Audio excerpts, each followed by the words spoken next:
जनपद उन्नाव के ब्लॉक मियागंज में चुनाव निशान आवंटन के समय जहां शासन प्रशासन चुस्त दुरुस्त दिखा, तो वही मियागंज ब्लॉक में भी कोरोना काल के नियमों को ताक में रखकर प्रधान पद के प्रत्याशी और बीडीसी के प्रत्याशी खुलेआम कोविड गाइडलाइंस की धज्जियां उड़ाते नजर आए, जहां लोग काउंटर पर एक दूसरे से सटे नजर आए, जबकि ब्लॉक परिसर में साफ लिखा था 2 गज दूरी बहुत जरूरी, लेकिन वहां मौजूद लोगों पर इसका कुछ खास असर देखने को नहीं मिला।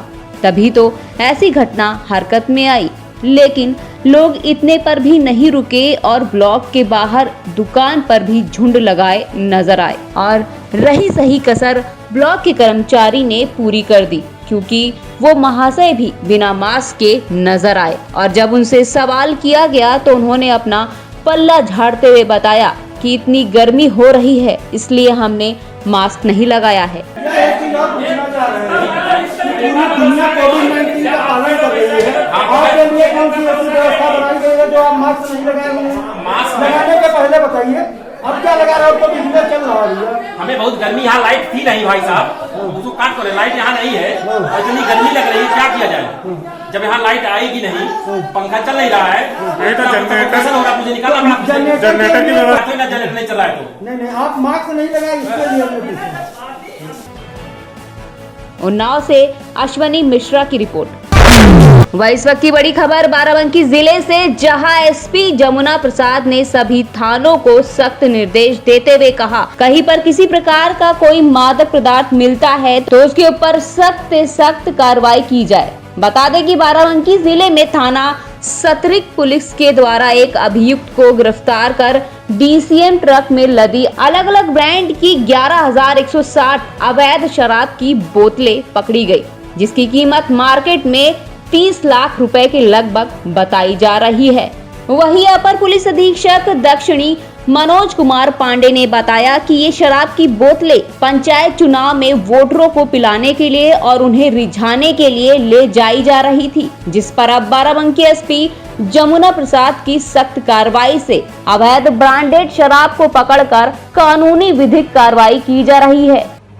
पंचायत चुनाव को देखते हुए जनपद में अवैध शराब और अवैध असलहे पे सतर्क दृष्टि रखी जा रही है।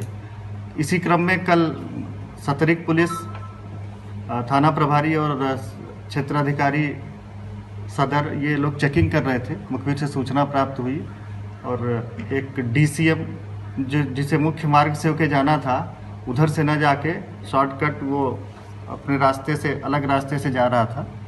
तलाशी लेने पे 340 पेटी अवैध शराब बरामद हुई, जिसकी अनुमानित कीमत लगभग 30 लाख रुपए है और ये शराब चुनाव में बांटने के लिए ले जाई जा रही थी।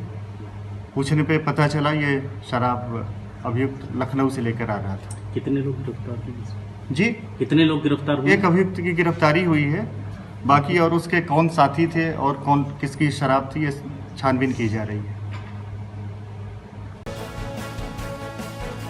केकेडी बाराबंकी से ब्यूरो चीफ विजय कुमार पाठक की रिपोर्ट। सपा सरकार में चर्चित रहे मऊ बाहुबली विधायक मुख्तार अंसारी मामले में बाराबंकी पुलिस ने मऊ से संजीवनी हॉस्पिटल की संचालिका डॉक्टर अलका राय को गिरफ्तार कर कोर्ट में पेश किया। बताते चले कि इसी एम्बुलेंस से मुख्तार अंसारी पंजाब की रोपड़ जेल में मोहाली कोर्ट में पेश किया गया था। वही बाद में बाराबंकी के नंबर वाली ये एम्बुलेंस 4 अप्रैल को चंडीगढ़ पूना हाईवे पर ढाबे पर लावारिस खड़ी मिली थी। गौरतलब है कि अलका राय की गिरफ्तारी फर्जी कागजात के आधार पर रजिस्ट्रेशन कराने के मामले में हुई है। वह इस मामले में बाराबंकी पुलिस ने आईपीसी की धारा 419, 420, 467 और 468, 120 बी के तहत मामला दर्ज किया गया है। जनपद बाराबंकी में फेक डॉक्यूमेंट्स के आधार पे एक एम्बुलेंस रजिस्टर की गई थी, जिसके आधार पे एक मुकदमा 369/21 धारा 419 67 68 71 120 दर्ज किया गया था। इसमें डॉक्टर अलका राय के नाम से फेक डॉक्यूमेंट्स के आधार पे एम्बुलेंस रजिस्टर कराई गई थी। इनके साथी शेषनाथ राय जो इसमें गारंटर थे, ये मिलकर के इसका रजिस्ट्रेशन कराए थे। संजीवनी हॉस्पिटल जो मऊ में है उसके डॉक्यूमेंट्स इसमें प्रयोग किए गए थे। इनके साथी एक राजनाथ यादव की पूर्व में गिरफ्तारी सुनिश्चित हुई है, जिसने फेक डॉक्यूमेंट्स के आधार पे एम्बुलेंस रजिस्टर करवाया था।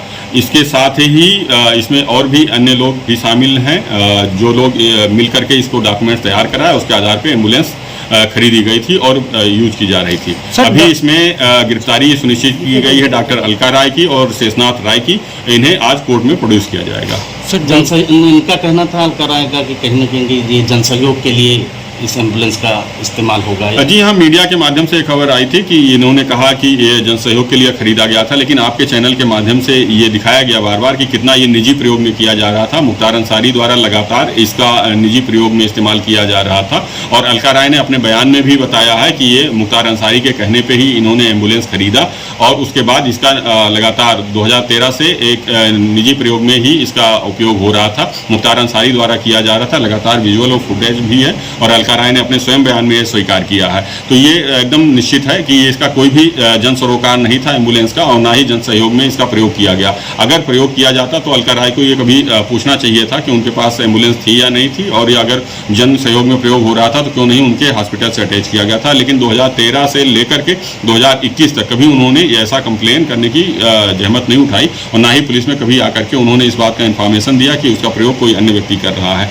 अब ये पूर्णतया निश्चित हो चुका है कि ये फेक डॉक्यूमेंट्स के आधार पे एम्बुलेंस रजिस्टर्ड कराई गई थी, जिसका प्रयोग मुख्तार अंसारी द्वारा किया जा रहा था और अलका राय के द्वारा इसका डॉक्यूमेंट्स और इसके अन्य साथियों द्वारा इसका डॉक्यूमेंट्स तैयार कराया गया था, रजिस्ट्रेशन कराया गया था। इसके अन्य साथी जो बचे हुए हैं उनकी भी जल्दी से जल्दी गिरफ्तारी सुनिश्चित की जाएगी। हमारी टीमें लगी हुई हैं।